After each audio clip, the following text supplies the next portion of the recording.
Greetings mga kababayan. Ito pong muli sa Attorney Rogelio Wong ng Batas Pinoy. Harinawa, kung saan man po kayo naroroon, kayo ay nasa mabuting kalagayan. Ang Batas Pinoy po ay isa pong legal aid public service program ng inyong lingkod in collaboration with the Integrated Bar of the Philippines Manila Port Chapter.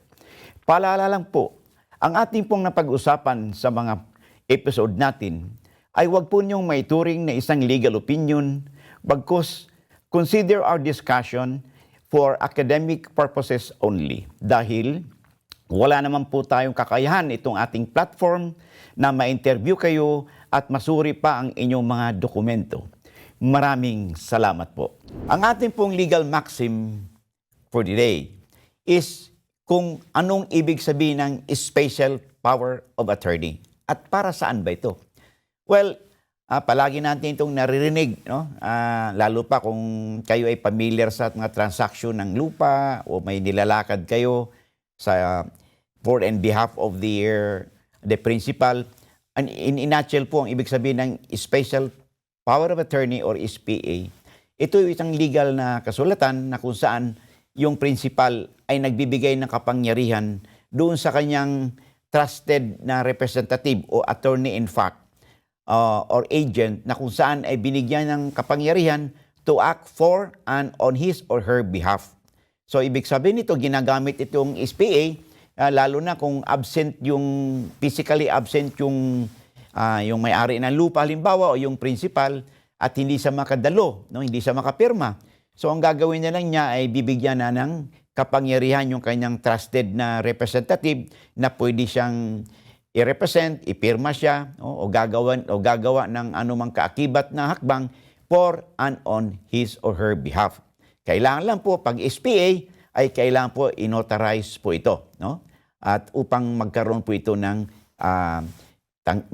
tanggapin po ito ng kaakibat ng mga ahensya ng pamahalaan na may kinalaman sa pagtransact ng business in behalf of the principal. So yun po ang ibig sabihin ng SPA.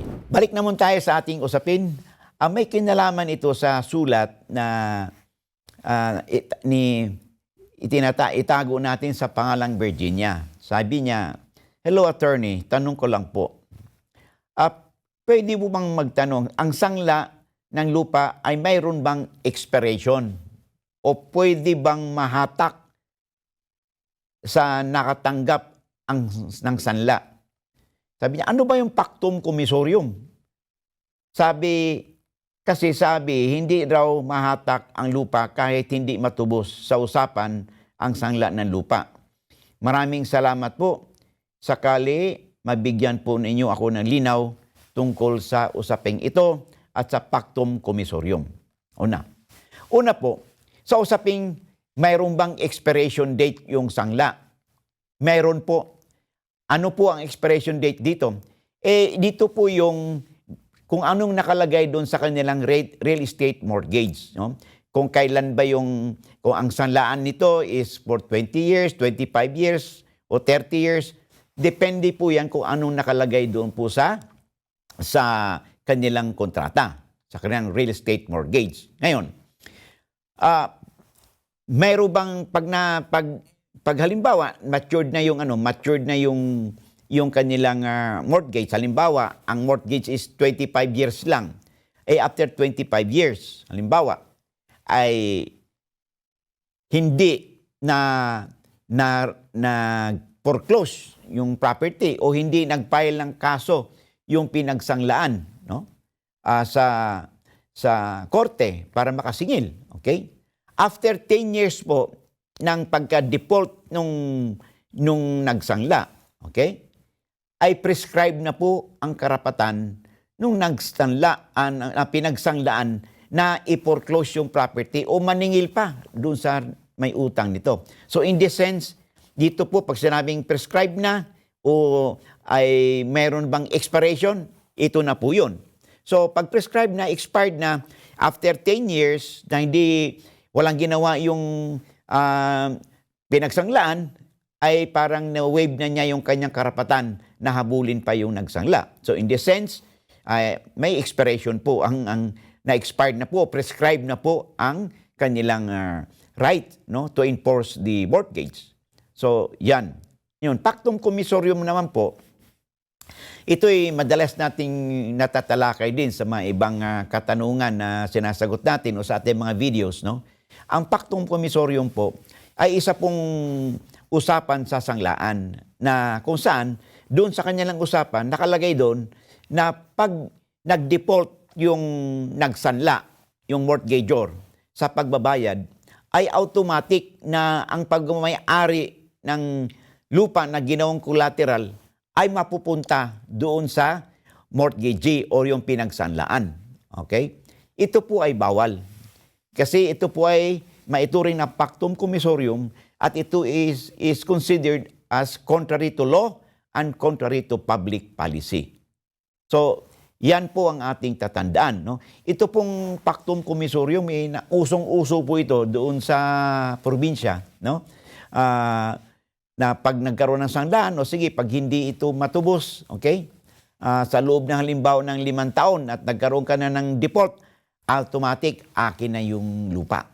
Okay? Akin na yung lupa at wala ka ng pakialam. Bawal po yun. Kasi po, ang usapin kasi sa mortgage, kailangan merong right din yung sa batas natin, may right yung nagsanla na i-redeem yung kanyang property within the period prescribed by their contract or prescribed by law.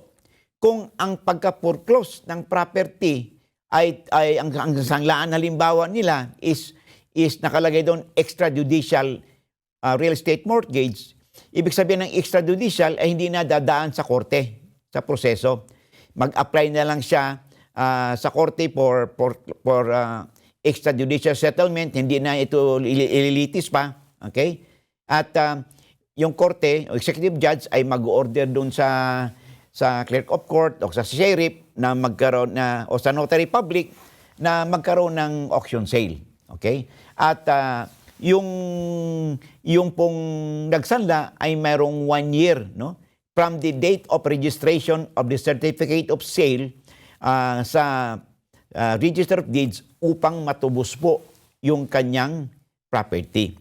Pag pactum commissorium ay wala na pong ganitong karapatan. Kaya po pinagbabawal po yung pactum commissorium kasi kinukumpiskate naman yung property without due process hindi man dumaan sa proseso na tinakda ng batas. Kasi po pag ang property ay na-foreclose ay dapat i-auction sale muna ito to the highest bidder.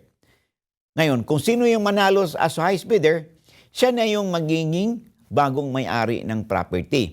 At yung pinagbilan ay ibibigay doon sa may-ari ng property. No? Kung assuming na hindi niya ma-redeem yung kanyang property within the prescribed period of redemption.